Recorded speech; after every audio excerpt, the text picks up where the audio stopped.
So ang sagot ko kung whether or not hindi ba talaga pwede i-invite sila Congressman Ko, Congressman Romualdez, and all other named congressmen sa Senate hearings, the answer to that po is no. Hindi po yun totoo kasi this is interparliamentary courtesy or O diba mga kadit, malinaw na ho na pwede naman talagang imbitahan sa Senado etong si Saldico, si Martin Romualdez, yung mga tiwali na congressman. Kasi mga ka-update, sinabi po ni Ping Lacson, mga ka-update, na hindi raw ho pwedeng papuntahin si Saldico sa Senado. Ayan basahin po natin. Lacson cite interparliamentary in call to summon Saldico. Haka-haka lang po, nakasanayan na nga lang po. Yan po ang ating pag-usapan ngayon. Diba? Kasi mga ka-update, kitang-kita na po natin. Kitang-kita po natin yung kulay nitong si Ping Lacson. Diba? Makikita natin talagang pinagtatakpan niya itong mga magnanakaw. Diretsahan lang ho tayo. Pinagtatakpan po nila itong mga magnanakaw. Hindi ho sila pinapatawag sa House of the Representatives, itong mga senador. Bakit naman ginagaya ho nila yun? Nakasanayan lang ho. Ibig sabihin, hindi talaga totoo. Isinasapilit lang ni Lacson na hindi pwede pero pwede namang papuntahin si Saldico diyan sa Blue Ribbon Committee, diyan sa Senado. Diba? Yan yung mahirap sa atin mga ka-update. Ito yung mahirap Pag nakasanayan ho kasi ng mga Pilipino, gusto nila tuloy-tuloy na. Hindi naman matuwid yung ginagawa nito si Lacson. Ba't hindi niya papuntahin dyan? Diba? Pilit po kasi nilang ginagawa yung maling daan. Dinig na ng mga Pilipino yung mga ninanakaw ho nila. Diba? Yung marin nga ho mga kaptite. Matatandaan niyo po ba si Orly? Umamin po yan. Naging taga-deliver siya ng basura. Basura ni Saldico, basura ni Tambaluslos. Ano po ba yung basura nila? Pera, billion. Hindi naman po magsasalita ng haka-haka yan o basta-basta kung hindi totoo. Hindi niya naman po magsusuicide po ba siya? Hindi ho. Nagsasalita po yan kasi narinig naman po natin yung sinabi ni Orly, mga ka-update, na sawang-sawa na ho siya. Yung mga pera ibinubulsa ng tao. Yung pera ng bayan, ibinubulsa ng mga politiko. Tapos yung mga kababayan natin, sila yung naghihirap. Diba? Yung mga sokona, tulad ng baha. Sino yung naghihirap? Yung mga Pilipino. Tapos binubulsa ng mga politiko yung pera. Diba? Kaya, etong pagdadakdak ni Ping Lacson, mga kapatid, makikita po talaga natin, pinoprotektahan niya lamang etong si Saldico tsaka si Martin Romualdez. Yan lang po ang ating punto de vista. Diba? Pinoprotektahan niya yung mga yan. Hindi naman po natin sinasabing sinapalan siya ng bilyon-bilyon. Pero parang ganun po yung pinapakita niya. Yung ginagawa niya. Yung mga kilos nila. Kahit na tinanggal nyo dyan bilang chairperson si Senator Marcoleta, hindi ho kayo titigilan yan. Hindi ho titigilan ni Senator Marcoleta linisin ang Senado, ang HOR, lahat ho, hindi niya ho titigilan. Yan po ang isang rodante Marcoleta. Totoong nagseserbisyo sa bayan.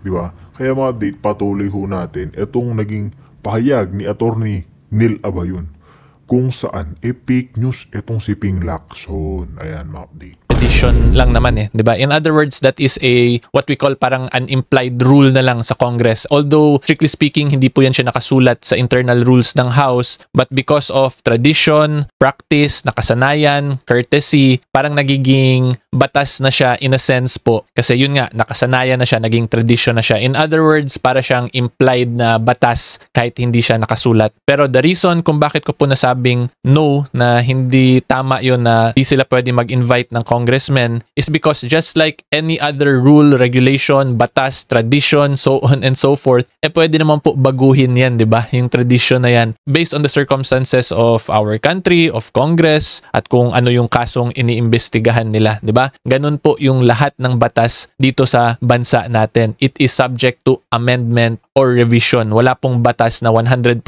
na hindi pwede baguhin. Kahit nga po constitution, di ba, pwede baguhin. So bakit itong internal rule lang or internal tradition ay hindi pwede bigla agad i-amend for some reason, di ba? That is very unreasonable if you ask me, di ba? That will now be an unreasonable restriction on the power to amend its own tradition, its own courtesy, its own rules on the part of Congress.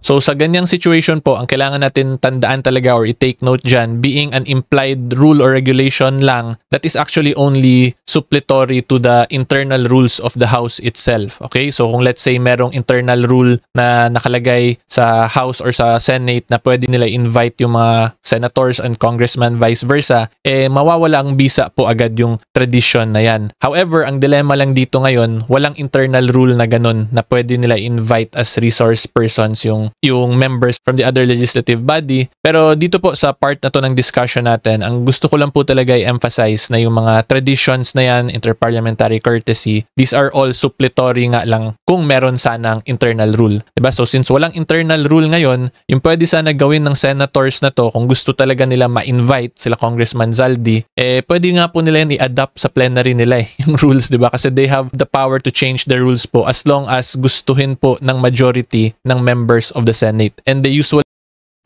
Diba, kung gugustuhin ho ng majority, yung mga kasama ho nilang senador, mai-invite ho nila yan, mapapapunta ho nila sa Senado, sa Blue Ribbon. Bakit pa nga ka-update? Pilit ho, ni Ping Lacson, pinagtatakpan. Ba't po kayo nila pinagtatakpan? Yung mga pinangalanan na, yung mga alam na, dapat lalong-lalo na yan, itong speaker na to, kasi po, yan yung pinaka-utak nila, mga ka-update. Yan po yung pinaka-utak. Narinig naman po natin, sa kanya ho dinadala yung mga bilyon-bilyon. Diba? Dapat yan po yung mga iniimbestigahan, hindi yung si Saldi ko lamang. Iimbestigahan yan, pero dapat kasama rin si Martin Romualdez kasi mga kapatid, lahat ho ng kabalastugan, kaanimalan, nagagawa na ho nila. Paano pa ho yung mga susunod pang taon kung hindi sila makulong? Ano pa ang gagawin ho nila mga kapatid? Matindi pa po. Marami pa pong kabalastugan, kabalbalang gagawin yung mga yan. Lalong-lalo na si Martin Romualdez. Diba? Si Martin Romualdez dapat mga kapatid, isa yan sa pinaka tinututukan. Saan po niya galing yung mga bilyon-bilyon nila? Diba? Saan po nila galing yan mga ka-update? do that po in the plenary session nila. Ganyan po yan in both houses kung gusto nila i-amend or i-adapt or mag-adapt po sila ng mga bagong rules. And yung isa pa pong actually kailangan natin tandaan nga dito, di ba it has already been consistently held by the Supreme Court na each Congress is different from the other, di ba? Meaning the present Congress is different from the past and from future Congresses, di ba? Therefore, yung present Congress is not bounded by the actions or the traditions of past Congresses. Kasi yun nga po, ang bawat Kongreso ng Republika ng Pilipinas ay magkaiba every time nagkakaroon ng election. Okay? Yan lang din po yung gusto ko i-emphasize kasi masyado nilang pinupukpok tong interparliamentary courtesy or yung tradition para hindi po gawin yung mga iilang bagay na kung ako po tatanungin which is supposedly beneficial sana sa ating lahat na taong bayan kasi this is a massive corruption issue or a massive corruption scandal na Ang dali-dali lang pong nang kailangan ni Ping Lacson. Papuntahin lang ho si Saldico. Di ba? Kasi mga kabdi, tulad niyan, matindi ho ang korupsyon. Tulad na sinabi ni Atty. Nila ba yun? Di ba? Massive corruption. Lahat ho tayo nagbabayad ng buwis. Bumibili ka, nagbabayad ka ng buwis. Kahit na ano pong gawin natin, magbabayad tayong buwis eh. Lalong-lalo na yung mga nagtatrabaho. Automatic, nakatax na ho yan sa inyo. Di ba? Kaya lahat ho tayo, may karapatan ho tayo magreklamo. Nakailang ipatawag dyan sila Saltico, Martin Romualdez. Napakadali lang ho mga ka-update.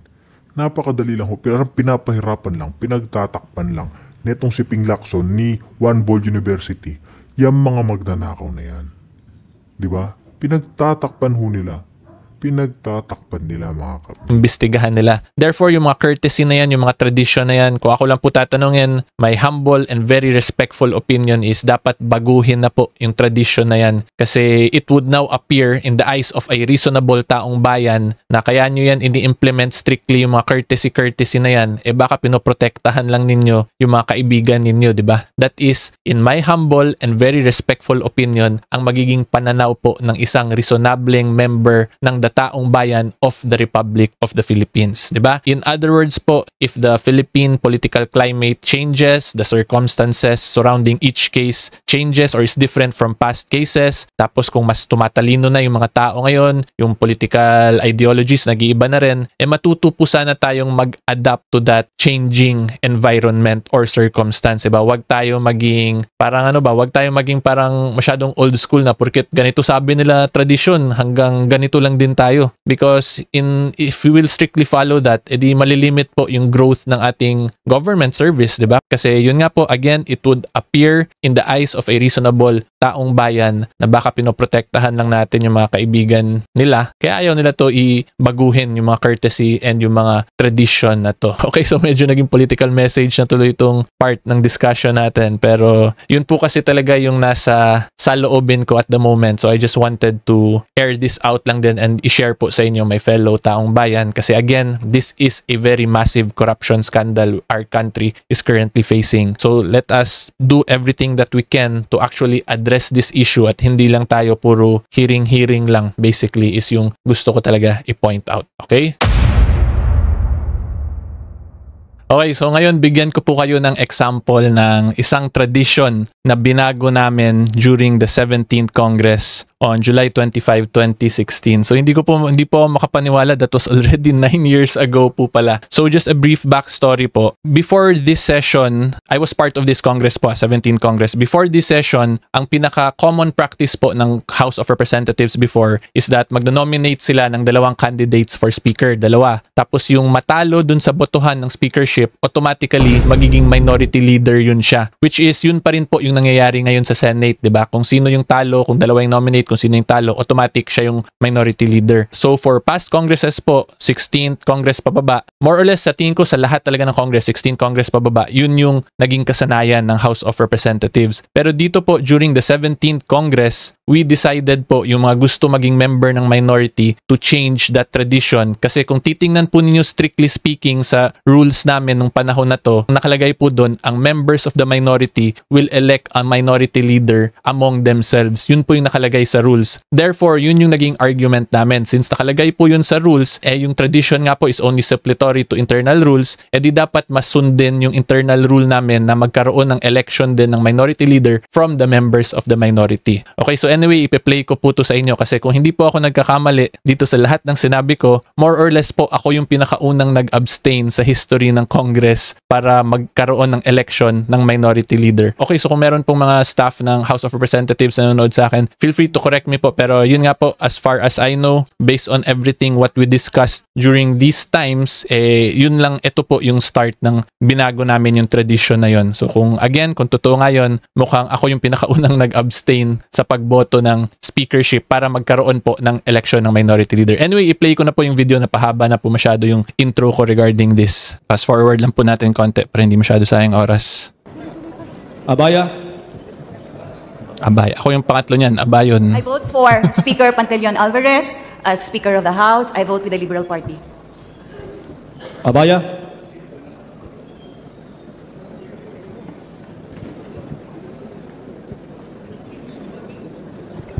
I vote for the Honorable Bebot Alvarez. Abayon. Abayon. Pwede from sabihin niyo, pwede from the seat. They can shout from the seat. Good morning, everyone. I choose to abstain. Now that I think about it, medyo natatawa ako eh. Pero anyway po, going back to the topic, yun yung sinasabi ko na each Congress is not bounded by the traditions or practices of past Congress. Like what I already explained, di ba, for the longest time, yung tradition nito is yung second automatic minority leader. Pero during this time, we decided to change it. Kaming mga gusto mag-minority. So ako yung pangatlong tinawag, Abayon, and I chose to abstain, yung sabi ko doon. Di ba? So in other words, ang point ko lang po, kung gugustuhin sana talaga, kaya naman na baguhin yung mga tradition na yan or yung mga interparliamentary courtesy na yan. Kasi yun nga po, again, this is a very big corruption scandal we are facing. So let us do everything that we can. Well, sila po pala, yung mga senators natin, yung mga public servants natin, they should do everything that they can to truly solve this issue. Hindi yung puro lang tayo investigation, hearing. In other words, wag lang sana tayo puro grandstanding ba? Kasi kawawa eh. Magiging repeating cycle lang to eh. Pero anyway po, hopefully na-gets nyo yung gusto kong i-point out dito na each Congress is not bounded by the actions of the past. Each Congress has a mind of its own, has a personality of its own. Therefore, they can create their own internal rules and they can also start their own traditions if they want to. Okay? And magbigay pa po ko ng isang example tungkol sa tradition. During our time back then, dun sa 17th Congress, meron din pong tradition na hindi na questionin yung Office of the Vice President. Si Vice President Leni Robredo pa po yun, yung VP natin that time. And yun nga, yung nangyari talaga during that time. I believe mga 1 minute, 5 minute, approve agad yung budget ni VP Leni back then kasi we respected that interparliamentary courtesy and tradition to not question yung mga higher position po sa mga co-equal branches. Diba? So yun yung ginawa namin during the 17th Congress. Pero I believe it was in the 19th and 20th Congress when they started questioning yung kay OVP, which is si Vice President Sara Duterte na po, yung Vice President. Kaya nga nagkaroon nung yung memes na Shimenet, diba? Doon po nag-start yun. So from there po, makita natin kung gugustuhin po sana talaga ng Congress, they can change that tradition or interparliamentary courtesy practices. Kasi during our time, hindi naman kina-question yung OVP, pero sa 19th, 20th, they started questioning already the office of the Vice President. So again, I would just like, okay, yun nga, maging peke yung notaryo dun sa sworn statement niya, sa written sworn statement po ni Sergeant Orly.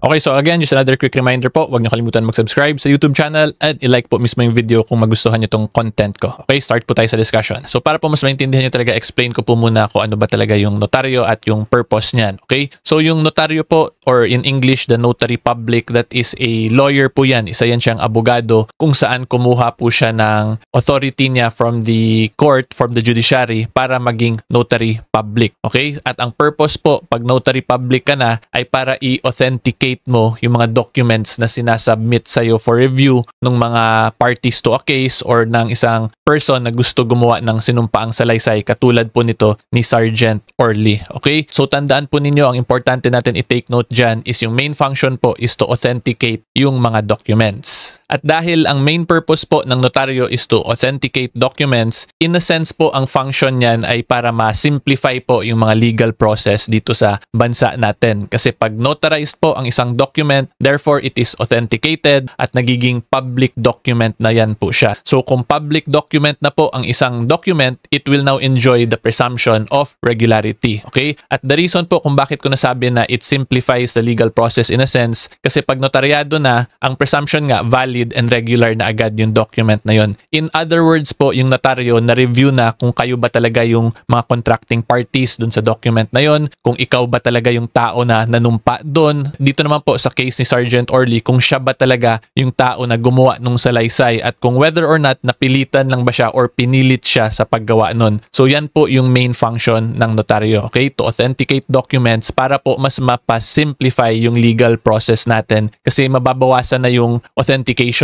Diba? Kasi yun nga po, pag notaryado ang document, it is now authenticated. Therefore, it is a public document. Consequently, it enjoys presumption of regularity. So in that sense po, it simplifies the legal process. Okay?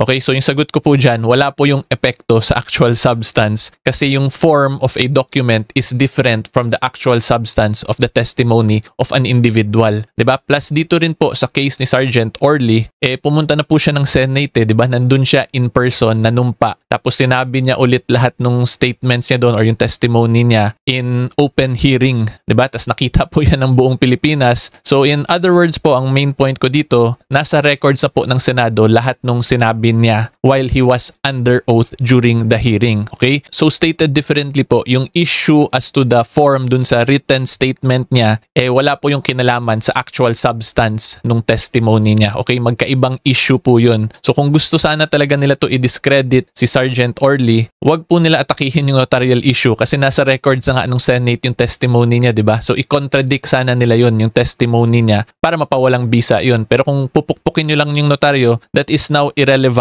kasi part of the Senate records na nga po yung testimony nito ni Sergeant Orly while he was under oath. Okay, so hopefully mas naintindihan po ninyo na magkaiba nga yung formalities of a document from the actual substance ng testimony. Those are two completely different issues na pinapaghalo-halo ngayon, maybe due to political reasons, 'di ba? Pero so anyway po, based on what I have explained so far, mas naintindihan nyo sana yung difference between the formalities of a written document from the substance of the testimony po ng isang witness. Okay, kasi yun nga, they are now attacking the testimony kuno because allegedly fake daw yung notaryo. Pero since yun nga po, pumunta na siya sa Senate, he was in person, nanumpa siya, sinabi niya ulit yun dun, edi wala na pong kwenta yung argument nila na peke yung notaryo, di ba? Kasi kahit na po, let's say for discussion purposes na peke nga talaga yung notaryo, irrelevant na po yun kasi pwede na po natin itapon nga yung una lang niyang ginawang sworn statement, assuming peke talaga, di ba? Edi ngayon, yung gamitin na lang natin is yung actual testimony niya sa Senate records, di ba? Pwede nga niya kunin yung stenographic notes lang niyan kasi makita naman doon na sinabi niya isa-isa, tapos pirmahan niya yun, tapos manumpa siya ulit na siya nga yung nagsabi talaga totoo nun kung gusto talaga nila pukpukin yung notarial issue. In other words po, there are other ways naman as provided by our law, by jurisprudence, kung paano ma-verify kung whether or not yung tao ba talaga na yun yung gumawa ng testimony na yun, di ba? So supposedly dito, dapat yung written form na yun yung pinakaunang magve-verify na siya nga yung gumawa na yun. However, since ngayon, kina-question nila yung notaryo and yun nga po, for discussion purposes, sabihin natin, peke talaga yung notaryo, edi wag na natin gamitin as basis to determine kung si Sergeant Orly ba talaga yung gumawa nun. Itapon na natin yun. Yung gawin na lang nating basis ngayon, yung ginawa na niya sa Senate hearing, which is yung pagsabi niya orally, and since yun nga po, nasa Senate records na yun, edi yun na ngayon yung actual testimony niya, wala nang kwenta yung first na ginawa niya kasi irregular yung technicalities. Again, this is just for discussion purposes, assuming totoo nga talagang peke yung notaryo. So from there po, again, may kita natin na it is a very weak argument kung yung notarial issue yung gagawin nilang argument just to contradict the substance. Kasi yun nga po, di ba? Iba yung substance ng testimony from the actual formalities of a document. Okay?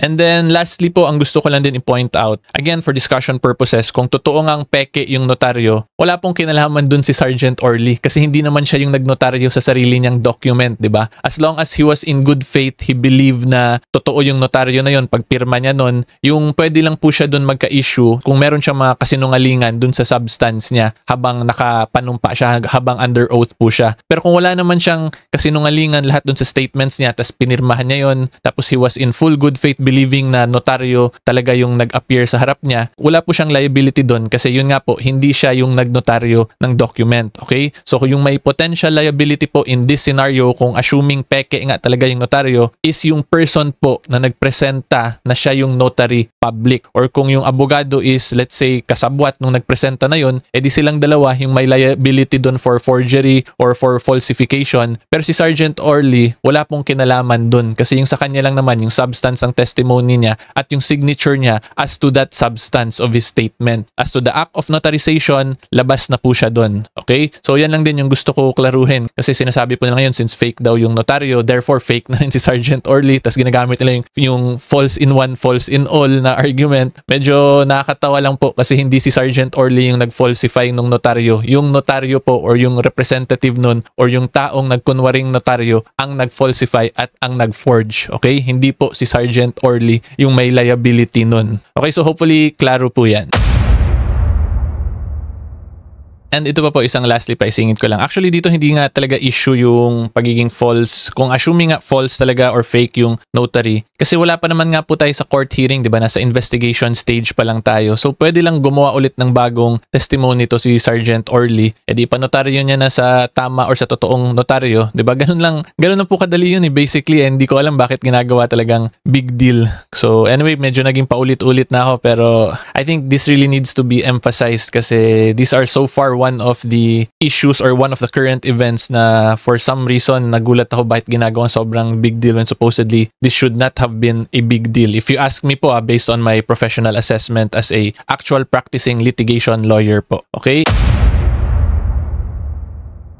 And isa pa pong lastly, para may final lastly talaga tayo. So, ang masasabi ko lang po, yung mga iba dyan na mga experts na nagsasabing this is a big issue daw, it's probably either they do not really know what the essence or the function of a notary public is, its purpose, and the value of notarized documents, yung private documents nga versus public documents. And ito, kung may law students dyan na nanonood sa akin, challenge ko sa inyo, iilan lang ba yung documents na kailangan maging public document para maging valid? 'Di ba? It is a very limited number of documents only, 'di ba? So kung tatandaan nga natin yung pagbenta ng kotse, as to the validity of the contract, hindi siya required na public document. Yung nagre-require lang na public document or notarized document siya is yung LTO pag ita-transfer mo. Pero even if it is not notarized, it is already valid between the parties yung pagbentahan ninyo. Okay? So again, that is a challenge po to my law student viewers. Kung meron man, i-comment nyo na lang sa comment section kung kailan lang ba required yung public documents.